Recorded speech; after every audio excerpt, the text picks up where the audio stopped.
도널드 트럼프 미국 대통령은 이란과 우호적으로 협상하고 있다며 합의 가능성이 꽤 있다고 말했습니다. 다만 협상이 실패하면 매우 강력한 군사 행동을 재개할 거라고 경고했는데요. 워싱턴 연결해 보겠습니다. 신윤정 특파원, 트럼프 대통령이 이란과의 협상에 대해서 낙관적인 전망을 내놨다고요? 네, 트럼프 대통령은 전용기에서 기자들에게 이란의 요청으로 양측이 협상 중이라며 합의할 가능성이 있다, 좋은 일이 일어날 수 있다고 말했습니다. 이어 실제로 그렇게 된다면 좋은 일이고 그렇지 않더라도 이틀 전까지 하던 군사작전을 다시 시작하면 된다고 경고했습니다. 발언 직접 들어보시죠.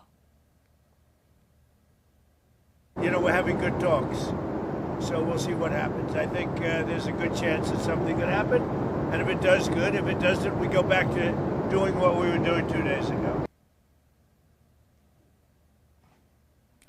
중간선거를 90여일 앞두고 경합지역인 미시간을 찾아 진행한 연설에서도 우호적인 분위기에서 협상이 진행되고 있다며 합의 가능성을 강조했습니다. 미군은 이란을 상대로 13일 연속 공습을 이어가다가 지난 24일부터 사흘째 공습을 중단한 상태인데요. 트럼프 대통령은 강도 높은 공습으로 이란의 군사력을 크게 약화시켰고 해상 봉쇄까지 이어지자 이란이 협상을 요청한 거라고 주장했습니다. 공습 중단 배경으로 거론된 방공 미사일 등 무기 재고 부족에 대해서는 탄약은 충분하며 재고를 계속 보충하고 있다고 일축했습니다. 이란은 미국에 협상을 요청한 적도 현재 협상이 진행 중인 것도 아니라며 트럼프 대통령의 주장을 전면 부인했는데요. 이란군 최고 합동사령부도 미국의 어떤 위협도 반드시 대응할 거라고 경고했습니다. 미국이 이란에 대한 공습을 중단하면서 국제 유가는 전장 대비 8% 하락하며 브렌트유는 일주일 만에 배럴당 $90 밑으로 떨어졌습니다.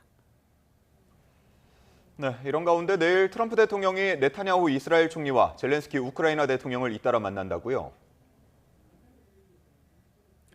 네, 트럼프 대통령은 자신의 정치적 우군이었던 고 린지 그레이엄 상원 의원 장례식을 계기로 워싱턴을 찾는 두 정상과 현지 시간 28일 연쇄 회담을 가질 예정입니다. 특히 네타냐후 총리와의 회담은 이란 전쟁 발발 뒤 처음 열리는데 네타냐후 총리의 끈질긴 요청으로 회담이 성사된 것으로 알려졌습니다. 이란에 대한 공습과 협상을 둘러싸고 불협 화음이 커지는 상황인 만큼 향후 대이란 공조의 시험대가 될 것으로 보입니다. 트럼프 대통령은 회담을 하루 앞두고 양국 간 이견이 있다는 지적에 대해서 약간의 차이는 있지만 거의 같은 입장이라며 갈등설 확산을 차단했습니다. 그러면서도 자신이 아니었다면 이스라엘은 파괴됐을 거라고 밝혔는데요. 이 발언도 잠시 들어보시죠. We're being very nice to a lot of countries that would not survive without us. And you know who wouldn't survive without us? Israel. Bibi's coming, he'll tell you. 또 최근 우크라이나가 카스피해에서 이란 상선을 타격하며 러시아와 이란 간 밀착을 주장하고 나선 만큼 젤렌스키 대통령과의 회담도 주목되는데요. 트럼프 대통령은 이란의 걸프 지역 미군 기지의 위성 정보를 제공하고 있는지 푸틴 러시아 대통령에게 직접 확인해 볼 거라면서도 사실이라고 해도 큰 영향은 없을 거라고 덧붙였습니다. 미국과 이란의 충돌 그리고 러시아와 우크라이나 전쟁이 점점 맞물리는 상황에서 내일 두 정상회담은 중동과 유럽 두 전선의 향방을 가늠할 중대 분수령이 될 것으로 보입니다. 지금까지 워싱턴에서 YTN 신윤정입니다.